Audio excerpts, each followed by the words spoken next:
Ha mana haramda iftorliklarimiz ham berilyapti.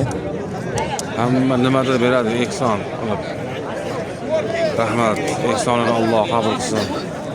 İftorga oz qoldi mana. Mana iftorliklarimizni berishdi inshaalloh. Tez kunda sizlar ham kelib shu yerlardan ro'zalar tutib, tarovihlar o'qib, qadir kechalarga kelishlikni Alloh o'zi qodir qilib qo'ysin.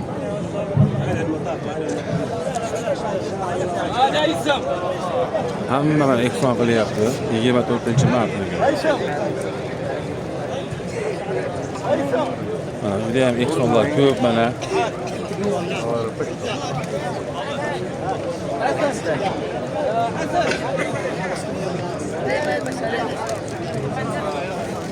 Mana da to'g'ri zamzam suvi ehson qilyapti.